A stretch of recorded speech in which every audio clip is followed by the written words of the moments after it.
Start करते हैं exercise 1.4 को। 1.4 का क्वेश्चन नंबर 1 क्या कह रहा है कि classify the following number as rational और इरैशनल। सिंपल है, जैसे ये लिखा है फर्स्ट वाला 2 माइनस रूट 5, ये एक रैशनल नंबर है फिर इरैशनल, रूट 5 कभी सॉल्व हो ही नहीं सकता, तो ये क्या हो जाएगा इरैशनल नंबर। नेक्स्ट पे आते हैं सेकंड वाले पर 3 प्लस अंडर रूट 23 ब्रैकेट में माइनस अंडर रूट 23, इसे सॉल्व करूंगा ब्रैकेट ओपन करो तो 3 प्लस रूट 23 माइनस का रूट 23, इससे कट जाएगा 3 बच जाएगा और 3 ऑटोमेटिकली क्या बन जाएगा एक रैशनल नंबर। थर्ड पर है 2 रूट 7 अपॉन में 7 रूट 7, रूट 7 से रूट 7 कट जाएगा 2/7 बचेगा, तो ये ऑटोमेटिक क्या बन जाएगा एक रैशनल नंबर। ठीक है, अगले पे फोर्थ 1 अपॉन में रूट 2, रूट आ गया तो सॉल्व होगा ही नहीं, तो ऑटोमेटिकली क्या बन जाएगा इरैशनल नंबर। और लास्ट है 2 पाई, जहां पर भी पाई आ गया, पाई ऑटोमेटिक नंबर क्या होती है इरैशनल। इसे नोट डाउन कर दो, सिंपल, बढ़िया। चले अगले पे 9th क्लास। ध्यान रखना सिर्फ एनसीईआरटी के बेस पे आपकी मैथ्स क्लियर नहीं होने वाली है, आपको अभी से, अब जैसे 8 क्लास में सब चीजें अलग थी एनसीईआरटी के बेस पे आता है, लेकिन अब होंगे बहुत ज्यादा अमाउंट में एक्स्ट्रा क्वेश्चन, आपकी बुक से बहुत चीजें बाहर आने वाली है। तो इस वीडियो के बाद शायद मैं 2 पार्ट डालूंगा चैप्टर 1 के एक्स्ट्रा क्वेश्चंस की, और उसके नीचे एक पीडीएफ शेयर करूंगा जिसमें वर्कशीट्स होगी 4 से 5, वो सब वर्कशीट पूरी करना, हर एक क्वेश्चन को करना। जब तक आप एनसीईआरटी और एक्स्ट्रा क्वेश्चन कंप्लीट नहीं करोगे, जब तक आपका चैप्टर होल कवर नहीं होगा, तो आदत डाल लो अभी से, क्योंकि अब 8 क्लास खत्म हो गई, अब चीजें बिनांस होने वाली, कॉन्सेप्चुअल चीजें स्टार्ट है, तो जितनी ज्यादा एक्स्ट्रा क्वेश्चन करोगे उतना ज्यादा बेटर है। क्लियर है? ध्यान रखना स्कूल टू स्कूल डिपेंड है, स्टिल एनसीईआरटी से क्वेश्चंस कम आते हैं, बाहर से बहुत ज्यादा आते हैं। इन्हें सिंप्लीफाई करने के लिए बोला, बहुत सिंपल है। इन्होंने क्या बोला, फर्स्ट वाला 3 प्लस रूट 3 को मल्टीप्लाई करना है 2 प्लस रूट 2 से।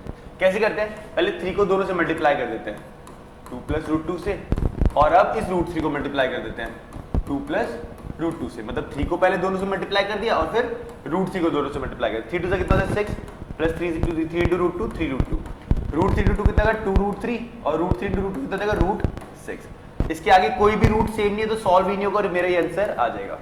ठीक है, सेकंड वाला ट्राई करें 3 प्लस रूट 3 माइनस ब्रैकेट में 3 माइनस रूट 3, 3 को पहले दोनों से मल्टीप्लाई करेंगे फिर इसको इससे मल्टीप्लाई करेंगे, पहले 3 को मल्टीप्लाई करते हैं इससे और फिर इसको मल्टीप्लाई करते हैं इससे, 3 3 से क्या हो जाएगा 9, ये आ जाएगा माइनस में 3 रूट 3 प्लस रूट 3 को इससे करेंगे तो 3 रूट 3 माइनस कितना आ जाएगा रूट 3 इंटू रूट 3 रूट 9, ये आ जाएगा 9 माइनस, अच्छा अब इन दोनों के रूट सेम है तो ये दोनों सॉल्व हो जाएंगे, कट जाएंगे। रूट 9 की वैल्यू कितनी होती है, रूट 9 को मैं लिख सकता हूँ 3, तो 9 माइनस 6 क्या आ जाएगा मेरा आंसर। नेक्स्ट करें, नेक्स्ट है हमारा रूट 5 प्लस रूट 2 का होल स्क्वायर।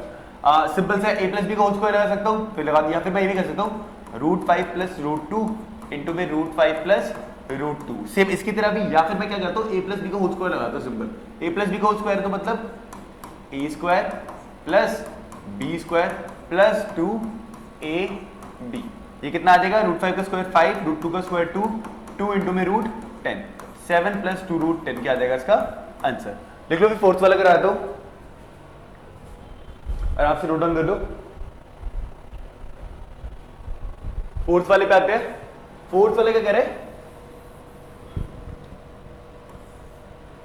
फोर्थ वाले कह रहे हैं रूट 5 माइनस 12 इंटू में रूट 5 प्लस 12, सेम रूट 5 को पहले दोनों से मल्टीप्लाई फिर 12 को दोनों से मल्टीप्लाई, रूट 5 को मल्टीप्लाई करेंगे रूट 5 प्लस 12 से, माइनस 12 को मल्टीप्लाई करेंगे रूट 5 प्लस 12 से, रूट 5 इंटू रूट 5 कितना देगा रूट 25, रूट 5 इंटू 12 कितना हो जाएगा 12 रूट 5, माइनस 12 रूट 5 और माइनस का हो जाएगा 144।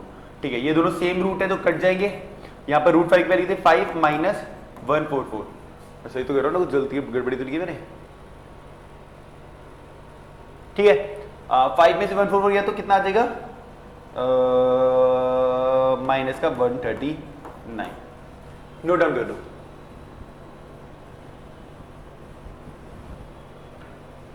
एक बार क्वेश्चन चेक करे तो ये जरा कि क्वेश्चन में कुछ मिस्टेक हो।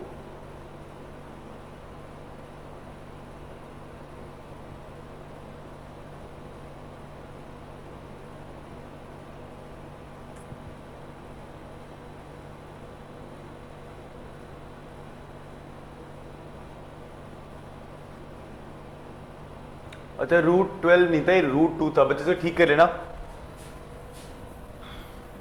ये है कॉपी में √5 - 2 और यहाँ पे √5 + 2।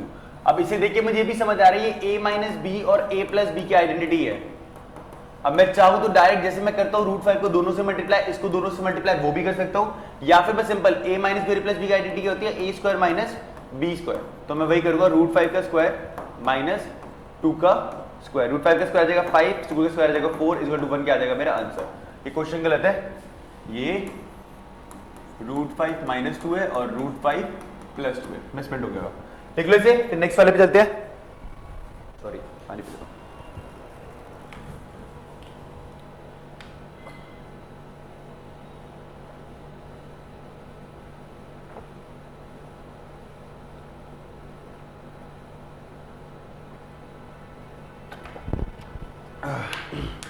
नेक्स्ट पे चले,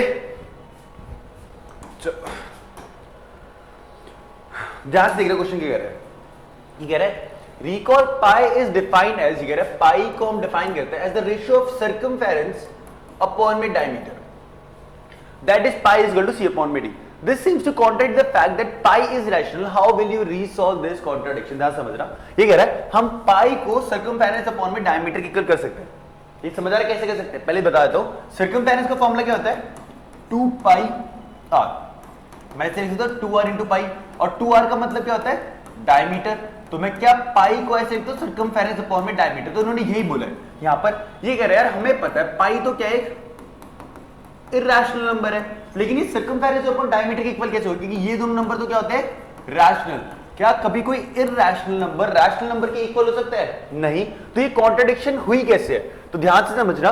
जब भी हम स्केल से किसी भी चीज को नापते हैं, मतलब मान लेते हैं हमने 2 सेंटीमीटर की नापी, लेकिन एग्जैक्टली इस 2 सेंटीमीटर और इस नंबर के बीच में भी कितने नंबर्स हैं, मिलियंस और ट्रिलियंस, इनफाइनाइट नंबर्स हैं, और उन नंबर के बीच में कितने नंबर है, इनफाइनाइट। तो जब भी हम स्केल से किसी चीज को नापते हैं तो वो एग्जैक्ट वैल्यू नहीं आती है, वो कैसे आती है, अप्रोक्सीमेटली वैल्यू आती है। अप्रोक्स वैल्यू का मतलब कि हो सकता है कि जो पाई है उसकी अप्रोक्स वैल्यू दे रखी हो, एग्जैक्ट वैल्यू ना दे रखी हो।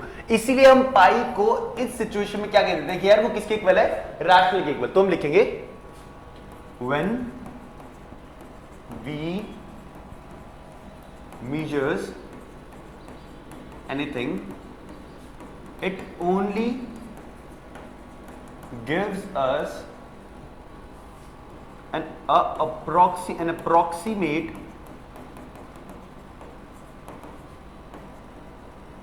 value of it।